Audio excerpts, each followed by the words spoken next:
Donc les enfants qu'on accompagne ce matin, ce sont des enfants qui sont suivis dans notre service d'endocrinologie pédiatrique. La plupart d'entre eux sont atteints d'une maladie qu'on appelle le diabète.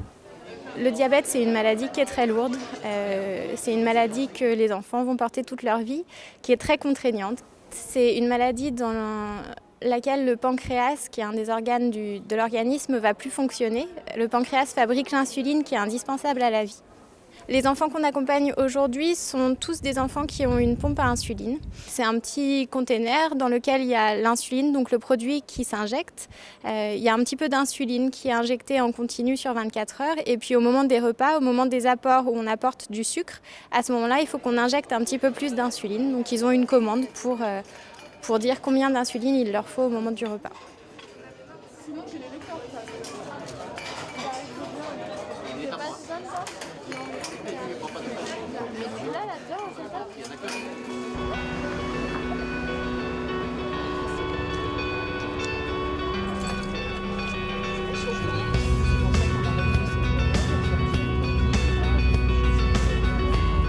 Depuis 2002, je crois que tu m'as dit que tu étais diabétique, c'est ça. Du coup, tu me parlais un petit peu de cette habitude que tu as pris. Donc toi, tu fais ton insuline toi-même maintenant quand tu es chez toi. Tu peux m'en parler un petit peu? Oui, bah déjà, ça fait depuis que je suis en CM2, donc ça fait 4 ans que j'ai la pompe à insuline. Avant, c'était les stylos. Et donc, au début, je voulais pas trop la pompe parce que je me suis dit ça va être compliqué et tout. Donc au début, je faisais plus attention. J'avais peur de faire tomber ou quoi, mais maintenant j'ai pris l'habitude. Alors que les stylos, quand je partais, il fallait penser à les amener, à mettre le bon nombre d'aiguilles. Et là maintenant, c'est plus rapide, c'est sur moi, donc c'est direct. D'accord, est-ce qu'aujourd'hui tu l'as sur toi la pompe à insuline? Ouais, elle est dans ma poche.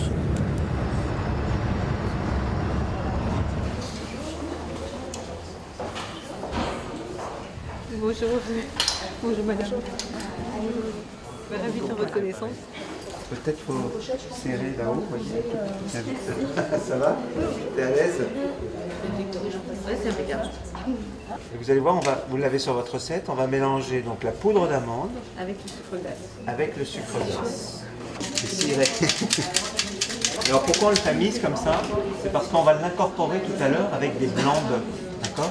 Les blancs, c'est très important dans les macarons. D'accord? Alors, soit vous achetez des blancs frais, bio de préférence. D'accord? Et ensuite, ce que vous faites, c'est que vous les clarifiez. Vous savez tous ce que ça veut dire, clarifier un œuf? Donc vous séparez le blanc du jaune. Le but, c'était de les mettre en situation pratique aujourd'hui, de leur montrer que grâce à cette méthode de traitement, ils pouvaient avoir une vie comme les autres enfants. Tu vas gratter comme ça. Regarde, tu vas récupérer toutes les graines. Elle est belle là. Ouais. Il y avait la théorie, maintenant il y a la pratique. D'accord? Alors regardez, juste, vous en prenez un petit peu et rappelez-vous ce que je vous ai dit. Donc l'index ici pour remplir. Et là, vous allez gratter le long de votre index pour être sûr. Voilà, j'en prends juste un petit peu. Vous voyez, j'appuie pas avec ma main gauche comme ça. Ma main gauche me sert de guide. D'accord? Là, je goûte. Et vous appuyez à peine.